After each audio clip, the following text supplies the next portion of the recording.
My dad hated and blamed me for my mom's death. But her letter exposed everything. 24 years of guilt. One letter changed everything. I don't know how to start this without sounding dramatic, but here it goes. My dad hates me. Like actual hate. Not the tough love kind. Not the strict parent kind. I mean the cold, bitter, soul-rotting kind of hate that sits in your chest for decades and poisons everything around it. And the worst part? I never even got the chance to do anything to deserve it. Because, according to him, I killed my mom. Let me explain. I, 24M, grew up thinking something was just wrong with me. Not in a quirky way, more like, why does my dad never smile at me? Or, why does he talk to the dog more than he talks to me? Kind of way. He raised me alone. My mom died the day I was born. I don't even have a picture of the two of us together. I've never heard her voice, never seen a video, nothing. My entire life, she existed as this distant angel everyone spoke about in hushed tones, except my dad. He didn't talk about her. At all.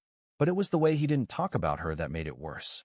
It was like he was holding something in every time he looked at me. Like his jaw would clench just a little.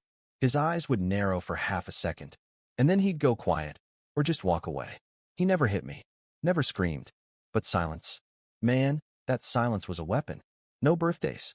No hugs. No, I'm proud of you. Everything I did growing up felt like screaming into a void. I remember one time in 3rd grade, I got a Student of the Month certificate.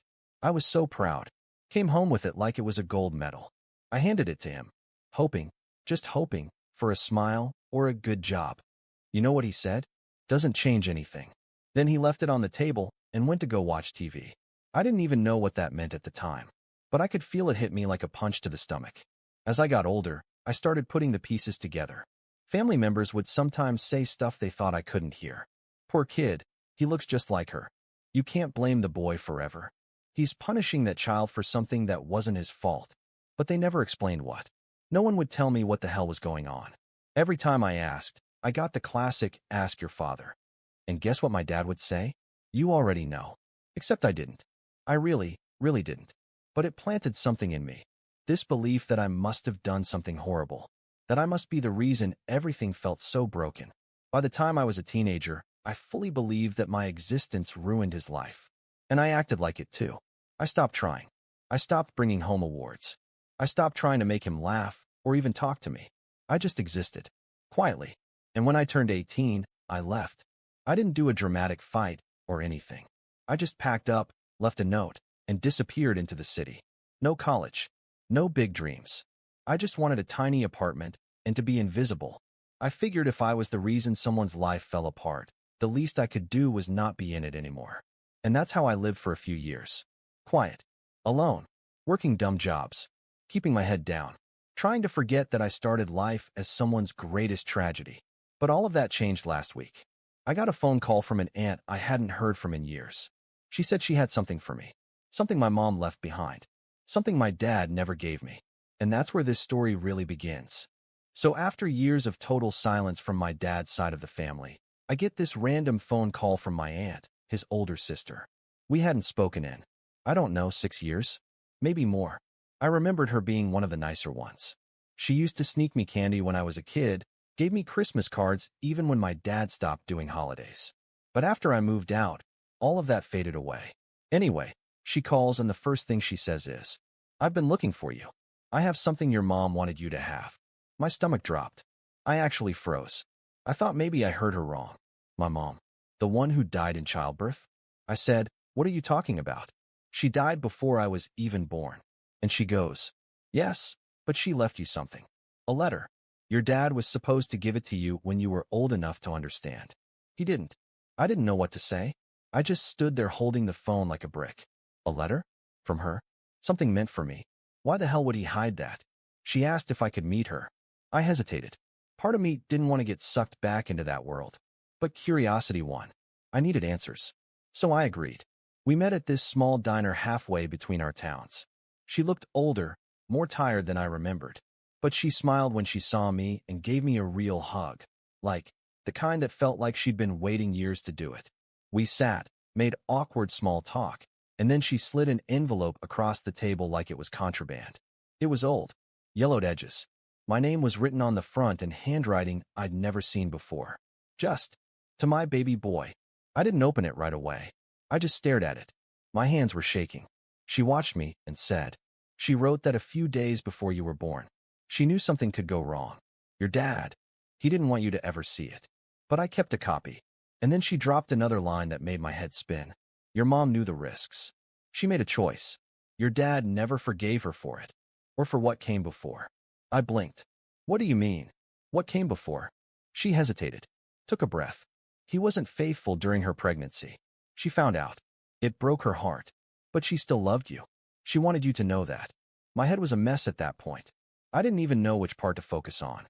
So I just asked her straight up, "Did I kill her?" She looked at me like I was a lost child. "No, honey. She knew the risks. She chose to carry you anyway. She fought to keep you. What happened wasn't your fault. Not even close." And suddenly I felt like someone had taken a 50-pound weight off my chest, but also punched me in the gut at the same time. For 24 years I'd lived under this shadow. And now, in this tiny diner, with a wrinkled envelope in my hands, I realized everything I thought I knew might have been a lie. I took the letter home.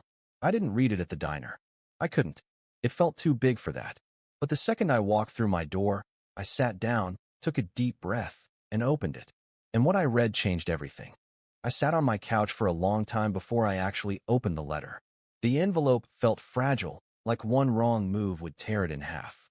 I don't know why I was so scared. Maybe because a part of me thought, what if it does say it's my fault? What if she blames me? But no. When I finally pulled out that folded piece of paper, the first thing I noticed was how soft her handwriting was. Like it had a warmth to it. It started with, "To my sweet boy, if you're reading this, it means I didn't get the chance to tell you this in person. But I want you to know something before anyone else gets to shape your story." I swear to God, I felt my throat close up. I had to stop reading for a second. It was like hearing her voice for the first time. I've never cried over something I didn't remember, but that hit me hard. She wrote about how excited she was to meet me. She talked about how I used to kick when she sang, how she'd already picked out lullabies, how she imagined the way I'd laugh, how she'd trace my nose with her finger. Then the tone changed. She said that during a routine checkup, her doctor found signs of placenta previa, basically, a condition that makes childbirth way more dangerous. Her OB recommended an early delivery, even a C-section, to reduce risk. But she refused, not because she was reckless, but because she believed in me. In us. She wrote, "If anything goes wrong, please know I would never, ever blame you. You didn't take me from the world. I chose to give you to it." I had to stop there. I just sobbed. Ugly, chest cracking, shoulder shaking sobs that I don't think I'd let out since I was a kid. Because for the first time, I knew. I didn't ruin her life. I was her life. She chose me. She knew the risks. She still chose me. And then came the part that really messed me up. She talked about my dad. Not in a bitter way, but honest. She said she'd recently found out he'd been cheating, that it had been going on for a while. She was devastated, but didn't want it to touch me. She wrote, "I don't know what kind of father he'll be to you, but if he ever makes you feel unwanted, please remember this. It's not because of you. It's his pain, not yours to carry." That sentence shattered me. My whole life I'd been carrying his pain, like a backpack full of bricks. And now, in a few pages, she'd taken it off me. Just like that. The letter ended like this. "My beautiful son, you are not my death. You are my love made real." I sat in silence for a long time after that, just staring at her words, letting it all sink in. The way my dad looked at me, the coldness, the guilt, the years of silence. It wasn't my fault. None of it was. And suddenly, everything made sense, but in the worst possible way. He didn't raise me because he loved me. He raised me because he couldn't face what he did.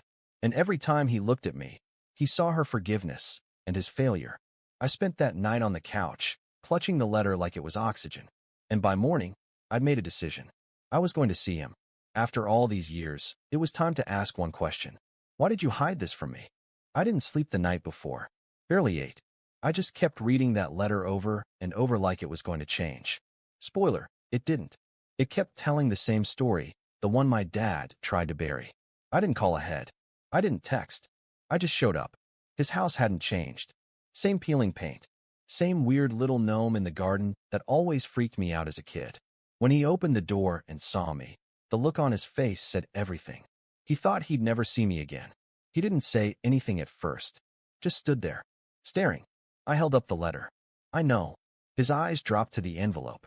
His shoulders sank like the weight of 20 years just pressed down on him. Still, he didn't move. Didn't ask me in.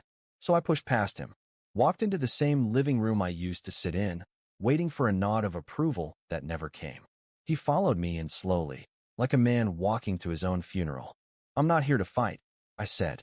I just want to know why you kept this from me. Silence. Then he sat down, heavily, like his legs barely worked. Ran his hand down his face. She wrote that for you. It was meant to stay between her and her memory. I snapped. What the hell does that even mean? And then he finally looked at me. Not like I was a ghost or a burden, but really looked at me. He said, she forgave me. That letter, it made me sick. She found out what I did, and instead of hating me, she left me that. And you were supposed to be our fresh start. But every time I looked at you, he paused, swallowed hard, didn't finish. So I finished it for him. Every time you looked at me, you saw what? Her forgiveness? Your guilt? Or just the fact that she chose me over you? He winced. You blamed a baby for a death you didn't cause. You let me grow up thinking I ruined your life, when the truth is, you ruined your own and couldn't face it. He didn't defend himself. He didn't deny it. He just whispered, I know, and I swear, I almost felt sorry for him. Almost. But then he said something that knocked the wind out of me. She begged me to love you. That's what kills me. She knew I wouldn't be able to, and she still begged. That broke something in me. Not because it was cruel, but because it was honest. The kind of honesty that feels like a confession from a man who's already in hell and knows there's no way out. He looked older than I remembered. Smaller. Like all the weight he'd carried had crushed him from the inside. You could have had both of us, I said quietly. But you chose neither. And then I left. He didn't call after me. Didn't ask me to stay. He just sat there. Alone. Like he'd probably done for years. And as I walked back to my car, letter in my pocket, heart in my throat, I realized something. I wasn't angry anymore. I was done being angry for a man who couldn't love what he didn't deserve. I didn't go home right after leaving his house. I drove. No music. Just the sound of tires on the road, and that old letter folded in my jacket pocket like it was still keeping me upright. I didn't even realize where I was heading until I pulled into the cemetery parking lot. I hadn't been here since I was a kid. The one and only time my dad brought me, I was maybe 6 or 7. He stood 5 feet behind me the entire time like the headstone might bite him. We stayed 5 minutes, and then he dragged me back to the car without saying a word. But now I was alone, on my own terms.